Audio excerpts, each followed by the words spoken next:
O livro de Gênesis é um bom ponto de partida para estudar a Bíblia sobre raça ou cultura.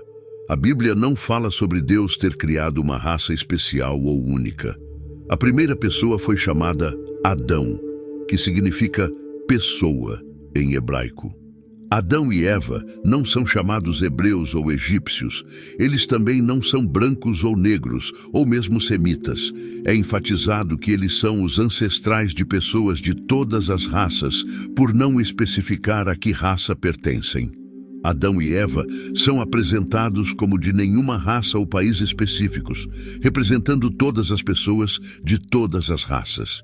Em Gênesis 1:26, Deus diz: façamos o homem à nossa imagem conforme a nossa semelhança. Gênesis 1:27 diz: Deus, pois, criou o homem à sua imagem. A imagem de Deus o criou. Homem e mulher os criou. A imagem de Deus refere-se a muitas coisas, incluindo as habilidades mentais e espirituais que as pessoas compartilham com Deus, o fato de que as pessoas são representantes de Deus na Terra e a capacidade de se conectar com Deus. Uma grande bênção que distingue as pessoas dos animais é que foram feitas à imagem de Deus. As pessoas ainda têm partes dessa imagem, mesmo que a queda em Gênesis 3 a tenha alterado. Isso dá aos humanos um lugar especial na criação. Além disso, Adão e Eva são um símbolo para todas as raças, mostrando que todos carregam a imagem de Deus.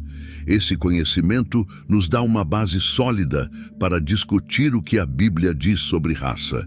John Stott diz que tanto o respeito quanto a igualdade entre as pessoas podem ser encontrados na Bíblia, na história de como fomos criados. Pensar que sua raça ou cultura é superior à de outra pessoa vai contra a ideia de que Deus criou todas as pessoas à sua imagem. O livro de Provérbios nos dá conselhos úteis baseados nessa ligação entre Deus e as pessoas. Por exemplo, Provérbios 14:31 diz: quem oprime o pobre insulta o seu Criador. Provérbios 17:5 diz a mesma coisa: quem zomba do pobre insulta seu Criador. Esses versículos ensinam que pessoas que pensam ser melhores do que outras por causa de sua classe social estão insultando a Deus. Insultar ou prejudicar pessoas que Deus criou é um insulto ao seu Criador. Essa regra também se refere ao racismo. Tratar alguns grupos injustamente melhor do que outros e desprezá-los sem motivo justo é um insulto a Deus. Da mesma forma, fazer piada das pessoas que Deus criou, seja por meio de insultos raciais ou étnicos, é um insulto a Deus. Toda pessoa, independentemente da raça, é feita à imagem de Deus. Reconhecer isso e tratá-las com respeito e honra não é apenas algo bom a fazer. É exigido por Gênesis 1 e Provérbios. Em Gênesis 9, 18, 27, encontramos a história de Cam, um dos 3 filhos de Noé. Essa história tem um significado controverso que foi usado no passado para explicar como os negros surgiram e para defender a escravidão. Ela nos oferece uma visão da história humana primitiva e das dificuldades de interpretar a Bíblia. A história começa após o grande dilúvio, que exterminou todos os seres vivos na terra, exceto Noé, sua família e os animais na arca. Após o dilúvio, Noé e sua família começaram a viver na terra novamente depois que a arca repousou no monte Ararat. Sem, Cam e Jafé eram os 3 filhos de Noé. Os países do mundo todo vieram desses 3 rapazes. Um dia, depois de começar a cultivar, Noé plantou um jardim. Alguém lhe deu um pouco de vinho e ele ficou bêbado. Então, ele se deitou em sua tenda sem roupas. Cam, pai de Canaã, viu que seu pai estava nu e contou aos seus 2 irmãos do lado de fora. Sem e Jafé pegaram um pano, andaram para trás e o colocaram sobre seu pai, que estava nu. Eles viraram a cabeça para não verem a nudez de seu pai. Quando Noé acordou da bebedeira e viu o que seu filho mais novo havia feito, ele amaldiçoou Canaã e disse: bendito seja o Senhor, o Deus de Sem, que Canaã seja o escravo de Sem, que Deus conceda mais terras a Jafé e que Jafé viva na tenda de Sem. e que Canaã seja o escravo de Jafé. As pessoas pensaram sobre esse texto chamado de maldição de Cam, de muitas maneiras diferentes ao longo dos anos.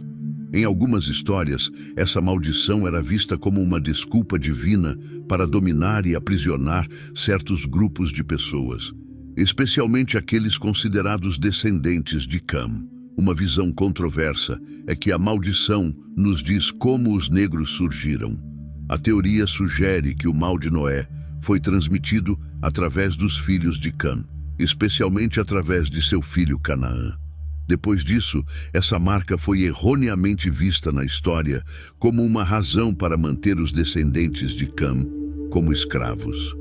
Segundo essa visão, os africanos estão entre os parentes de Cam neste caso. Essa visão foi frequentemente usada como uma justificativa religiosa para manter os africanos como escravos durante o comércio global de escravos. Mas essa visão tem muitos problemas, e a maioria dos especialistas bíblicos atuais não concorda com ela. Para começar, a maldição foi colocada apenas em Canaã e não em Cam. Os cananeus, que eram parentes de Canaã, viviam na terra que hoje é Israel e Palestina, e não na África. Em segundo lugar, a Bíblia não diz que a cor da pele desempenha um papel na sentença. A ideia de que a maldição causou a mudança de cor da pele é mais recente e não tem base em nenhuma evidência na Bíblia. A tabela das nações, em Gênesis 10, diz que Cam teve 4 filhos. Seus nomes eram Cush, Mizraim, Pute e Canaã. Esses nomes são frequentemente associados a lugares ou povos que eram conhecidos no passado. Frequentemente, Cush é associado à área ao sul do Egito, que inclui o Sudão e a Etiópia hoje. O Egito é chamado de Mizraim em hebraico. Canaã é o nome da terra dos cananeus no Oriente Próximo e Pute é o nome de alguns lugares no norte da África. Há muito tempo, essas áreas eram conhecidas por terem muitos tipos diferentes de pessoas e muitas culturas diferentes. Reinos fortes como Núbia e Etiópia estavam ligados a Cush. Esses reinos tinham contatos importantes com o Antigo Egito e outros países do Oriente Próximo. As pessoas que viviam nessas áreas eram conhecidas por terem pele escura, o que é uma das razões pelas quais os antepassados de Cam estão ligados aos povos africanos. As leituras modernas da história da maldição de Cam enfatizam um entendimento mais complexo. A história não é um comando espiritual para subjugar pessoas negras. Em vez disso, mostra como as relações familiares e interpessoais eram complicadas na época. Em seu contexto histórico e cultural, a maldição sobre Canaã é melhor compreendida como um reflexo das relações e tensões entre os israelitas e os cananeus, em vez de uma declaração sobre raça ou etnia em geral. Além disso, a própria Bíblia apoia uma visão de igualdade e união entre as pessoas. Em Gálatas 3:28, o apóstolo Paulo escreve no Novo Testamento: "Não há judeu nem gentio, nem escravo nem livre, nem homem nem mulher, pois todos são um em Cristo Jesus." Este versículo mostra que todos são iguais diante de Deus, independentemente da raça ou classe social. Embora a Bíblia deixe claro que todos são iguais, o entendimento errado da maldição sobre Cam teve um efeito duradouro. No século XIX, pessoas nos rios de Lucia e em outras partes do mundo que apoiavam a escravidão usaram essa história para explicar por que os africanos deveriam ser escravos. Essa má interpretação da Bíblia ajudou a manter atitudes raciais e injustiças vivas, e os efeitos ainda são sentidos hoje. É muito importante ler esses escritos antigos com cuidado e criticamente, e conhecer o contexto político e cultural em que foram escritos. Canaã foi amaldiçoado após a história de Cam. Esta história não deve ser vista como uma aprovação de Deus da desigualdade racial, mas como um reflexo das normas sociais e relações do Antigo Oriente Próximo. As áreas de Cuxe e Etiópia são importantes no mundo antigo da Bíblia, especialmente ao falar sobre a origem dos povos negros e como eles eram retratados. A Bíblia fala muito sobre essas áreas e as pessoas que vivem lá. Geralmente as retrata de forma positiva e as vê como importantes para o plano de Deus. Com seu contexto histórico e cultural, essa história oferece uma visão poderosa de como a Bíblia vê os povos negros. A Bíblia fala muito sobre a terra de Cuxe, que geralmente é considerada como a área ao sul do Egito, que inclui o Sudão e a Etiópia hoje. Gênesis 10 diz que essa área foi povoada pelos filhos de Cam, um dos filhos de Noé. Os filhos de Cam foram Cuxe, Misraim, Pute e Canaã. Os filhos de Cuxe foram Seba, Avilá, Sabtá, Raamá e Sabteca. Cuxe é mencionado como uma terra de grande riqueza e poder. Isaías 18, 1-2 é uma passagem oracular sobre Cuxe. Diz: ai da terra do zumbido de asas, além dos rios da Etiópia, que envia mensageiros por mar, até em barcos de junco, dizendo: ide, mensageiros velozes. Há uma nação alta e de pele lisa, há um povo temido de longe e de perto, uma nação poderosa e opressora, cuja terra os rios dividem. Isso mostra quão importantes e respeitados são os povos de Cuxe. Nas artes, os povos de Cuxe são frequentemente representados com pele escura, o que era uma maneira de serem reconhecidos no Antigo Oriente Próximo. Isso fica claro em Jeremias 13:23. Pode um etíope mudar sua pele ou um leopardo suas manchas? Assim também vocês não podem fazer o bem, estando acostumados a fazer o mal. Neste caso, etíope significa cuxita, enfatizando que sua pele escura é uma qualidade que os distingue. Além disso, o casamento de Moisés com uma mulher cuxita é mencionado em Números 12:1. Miriam e Arão falaram contra Moisés por causa de sua esposa cuxita, o que sugere que eles estavam cientes de, e talvez tenso, sobre diferenças raciais. Neste caso, no entanto, o apoio de Deus a Moisés e sua esposa mostra que Deus aprova o relacionamento deles. Na Bíblia, a Etiópia, também conhecida como Cuxe, é um lugar muito importante. As pessoas dessa área são frequentemente consideradas ricas, sábias e religiosas. Na história encontrada em 2 Crônicas 14, 9 e 15, Zerá, um etíope, liderou um enorme exército contra Asa, o rei de Judá. Mesmo havendo uma guerra, os etíopes são vistos como fortes e importantes. Em Atos 8, 27 e 39, a Etiópia é mencionada de uma maneira muito profunda. Neste lugar, Filipe encontra um eunuco etíope, que é uma figura de alto escalão, encarregado do tesouro de Candace, a rainha dos etíopes. Dizia-se que o eunuco era um homem religioso que lia o livro de Isaías na estrada. Filipe se aproxima dele e, com a ajuda do Espírito Santo, explica a Bíblia para ele.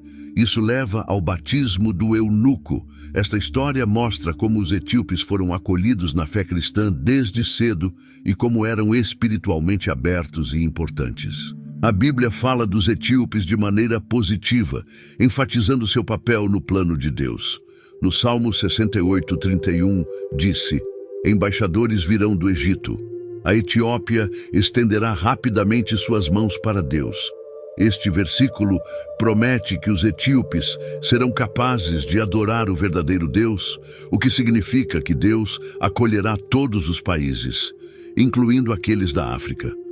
Da mesma forma, Sofonias 3:10 diz: meus adoradores, a filha do meu povo disperso, trarão oferendas para mim, além dos rios da Etiópia. Esta profecia mostra quão importantes são os povos etíopes espiritualmente, sugerindo que eles fazem parte do povo disperso de Deus, mas, no final, redimido. Com o tempo, diferentes pessoas tiveram diferentes ideias sobre o que essas passagens bíblicas significam. No início, essas declarações enfatizavam o quanto as pessoas são diferentes e quão longe o vínculo de Deus alcança. Na Bíblia, os etíopes são mostrados como personagens religiosos e importantes.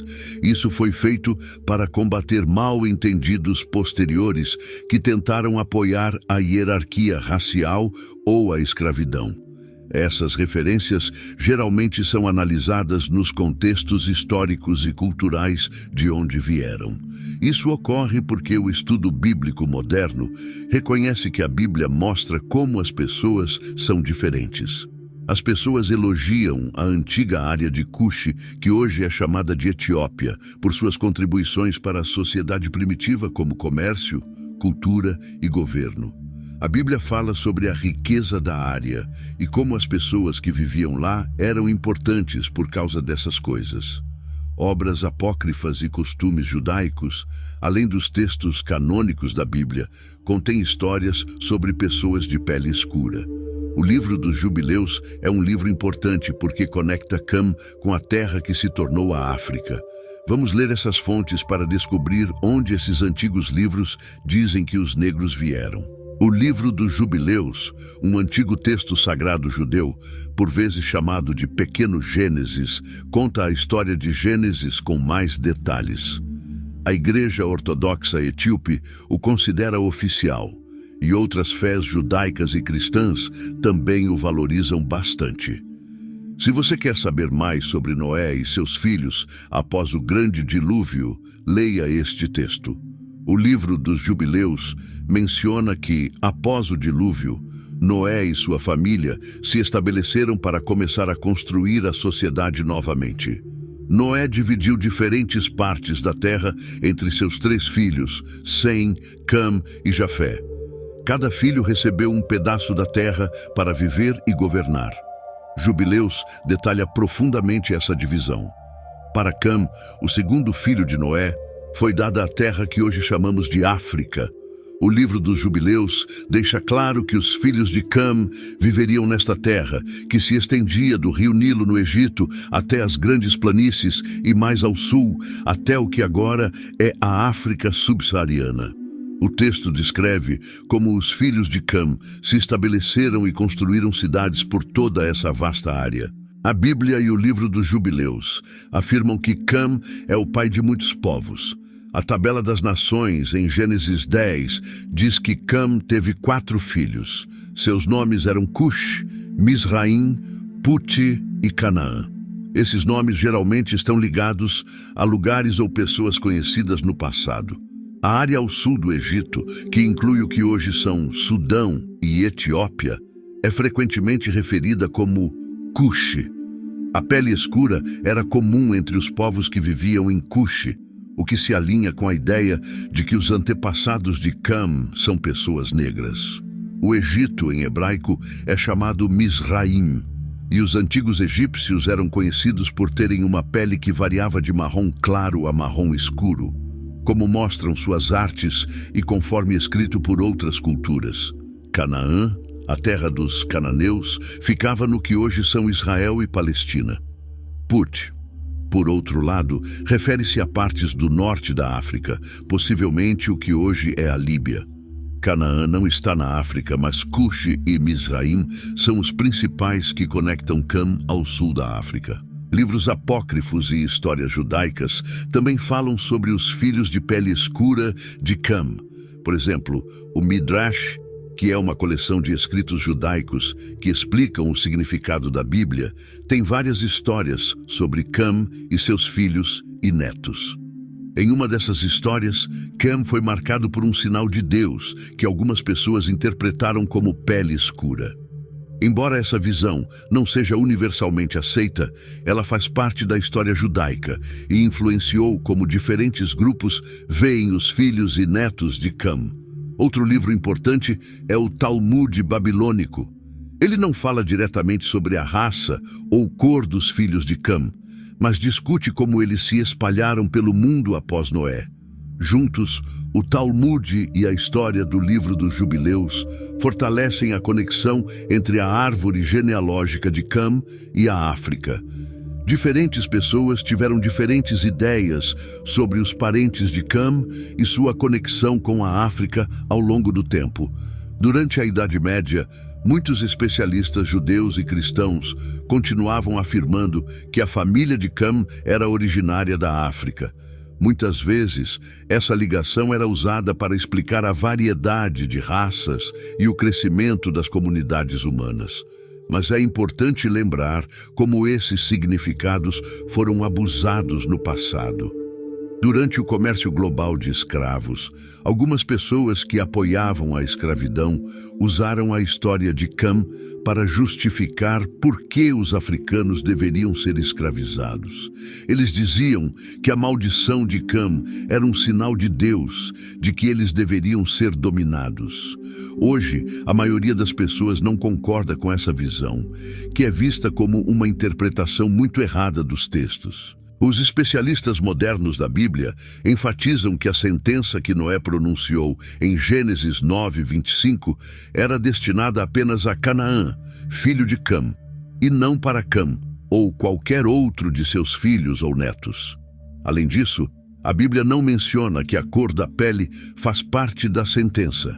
A ideia de que a maldição causou uma mudança na cor da pele foi adicionada mais tarde e não é respaldada pelos textos originais. Em sua lição religiosa mais geral, a Bíblia enfatiza que todas as pessoas são iguais e unidas.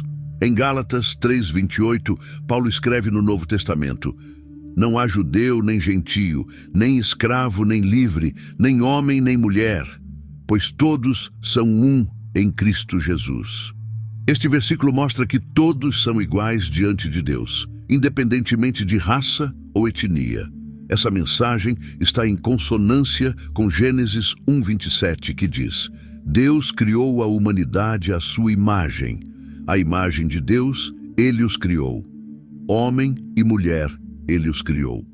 Este versículo afirma que todas as pessoas, independentemente da raça ou etnia, são feitas à imagem de Deus e possuem valor e dignidade inerentes. Além de Deus, Moisés é a pessoa mais importante nos livros de Êxodo, Levítico, Números e Deuteronômio. Moisés é uma figura central nessas histórias, porque Deus o escolheu para ser o líder e conselheiro de Israel. É interessante que a Bíblia forneça muitas informações pessoais sobre Moisés, como os detalhes de seus 2 casamentos com pessoas de raças diferentes. É importante lembrar que, no passado de Israel, nesta época, o casamento monogâmico ainda não era o padrão. Mesmo mais tarde na história, pessoas como o rei Davi tinham mais de uma esposa, e parece que Deus aprovava isso. Moisés fugiu do Egito e acabou em Midian, onde conheceu e casou-se com Zípora, uma mulher midianita.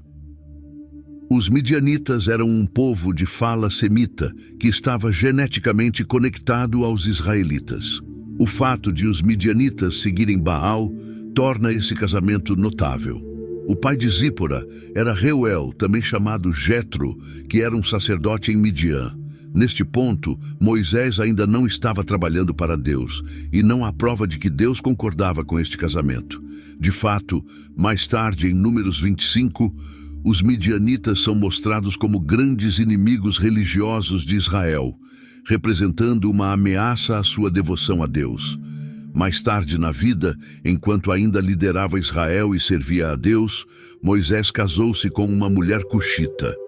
No passado, alguns especialistas, que talvez não gostassem da ideia de Moisés casar com uma mulher africana negra, disseram que essa mulher era realmente Zípora, a midianita. Mas esse não é um caso forte. O Antigo Testamento deixa claro quem eram os cuxitas, e é bem conhecido que eles eram africanos negros. Não há dúvida, Moisés casou-se com uma mulher africana que era negra. Isso nos faz questionar sobre os avisos bíblicos contra casar com alguém de uma raça diferente. Moisés quebrou alguma dessas regras? De modo algum. No Pentateuco, a regra contra casar com alguém de outra religião sempre se refere aos povos pagãos que viviam em Canaã. Teologicamente, isso não é permitido porque Deus avisou que os israelitas seguiriam outros deuses se casassem com esses grupos pagãos. Essa diferença é esclarecida em Deuteronômio 21, que fala sobre como os israelitas poderiam casar com mulheres de cidades fora de Canaã. Mais tarde, na história de Israel, Esdras e Neemias reiteraram que as pessoas não deveriam casar-se com pessoas de outras religiões. Eles se concentraram em casamentos que levavam à adoração de ídolos e à infidelidade a Deus. Há aspectos importantes que acontecem porque Moisés casou-se com uma mulher cuxita. No Antigo Testamento, Moisés é uma das figuras mais importantes. Números 12 conta uma história que deixa claro que Deus concordava com esse casamento. Quando Miriam e Arão falaram contra ele, Deus os repreendeu e reafirmou a Moisés que ele era seu líder escolhido. Portanto, no início da história de Israel, um de seus líderes mais devotos casou-se com uma mulher africana negra enquanto ainda servia a Deus com todo o seu coração. Esse casamento, que Deus permitiu, mostra que a regra bíblica contra casar-se com alguém de uma raça diferente era apenas sobre manter a pureza religiosa, não a pureza racial. Esta história mostra quão complicadas e profundas são as histórias bíblicas. Ela demonstra que a bênção de Deus era baseada na fidelidade a Ele, não na raça. A vida e os casamentos de Moisés mostram como a ideia principal da Bíblia de unidade e igualdade para todas as pessoas, independentemente de sua raça ou cultura, é apresentada. Essa lição é repetida várias vezes na Bíblia, enfatizando que todas as pessoas são feitas à imagem de Deus e possuem valor e dignidade naturais. A ideia de salvação pela fé é muito importante para a religião de Paulo. Com fé em Cristo e pela graça de Deus, as pessoas são libertadas de seus pecados e reconciliadas com Deus. Paulo expande essa ideia para enfatizar como ela se aplica à vida real. Todos são iguais diante de Deus porque vêm a Ele pelo trabalho de Cristo, não pelo próprio. Paulo deixa esse ponto claro em Gálatas 3:28. Não há judeu nem grego, escravo nem livre, homem nem mulher. Todos vocês são um em Cristo Jesus. Qualquer ideia de superioridade racial vai contra a verdade bíblica da justiça. Paulo não apenas ensina a igualdade, ele enfatiza a união. Em Colossenses 3:11 ele diz: aqui não há grego nem judeu, circuncidado nem incircuncidado, bárbaro, cita, escravo ou livre, mas Cristo é tudo e está em todos.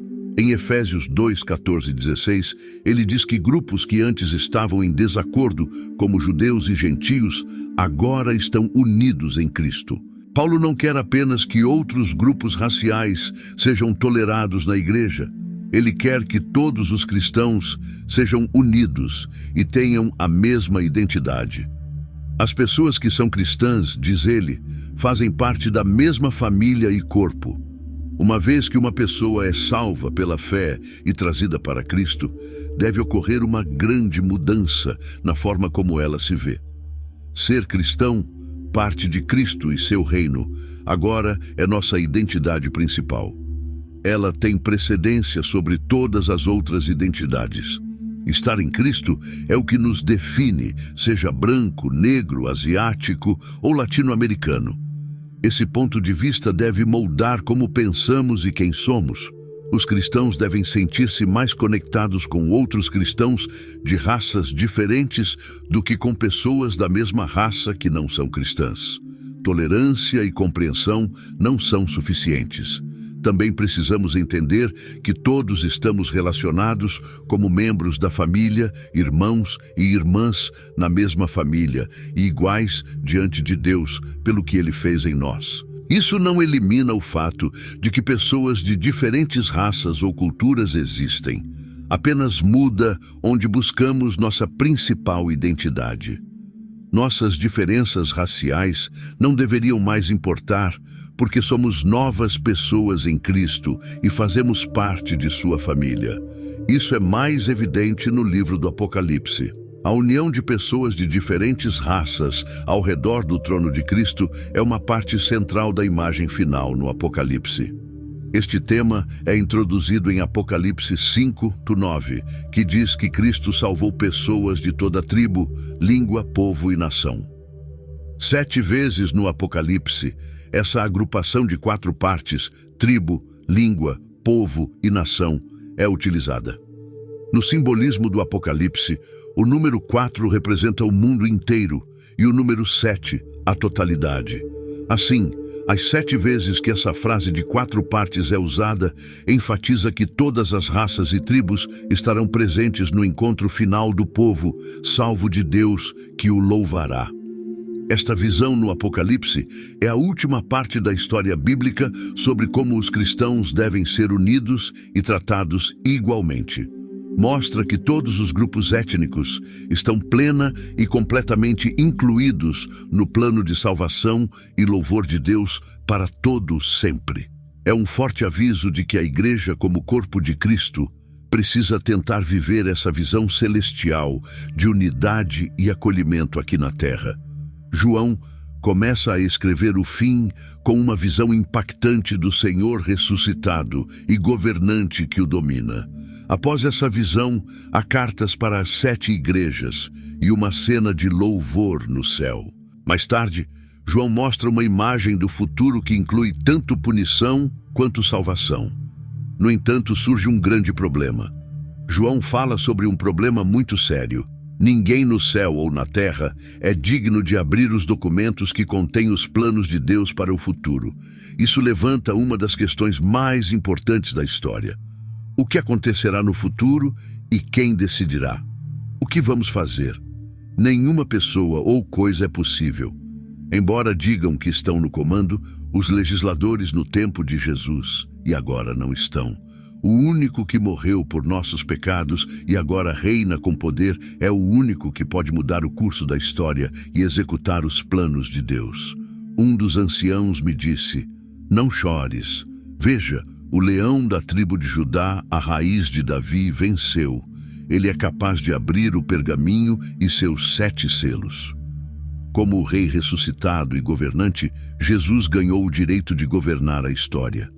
Em relação à questão da identidade étnica, isso é importante porque a visão de Jesus sobre o fim da história mostra a importância da raça. Depois disso, olhei, e havia uma grande multidão que ninguém podia contar, de todas as nações, de todas as tribos, povos e línguas, em pé diante do trono e diante do Cordeiro, vestidos de branco e segurando ramos de palmeira nas mãos. Eles gritaram em alta voz, dizendo: "A salvação pertence ao nosso Deus, que está assentado no trono, e ao Cordeiro." Este trecho enfatiza que, no fim, haverá uma grande multidão de todas as nações, tribos, povos e línguas, adorando juntos diante de Deus e do Cordeiro. Isso ressalta a importância da variedade racial no plano final de Deus e celebra como todas as pessoas fazem parte da visão de Deus de salvação e unidade.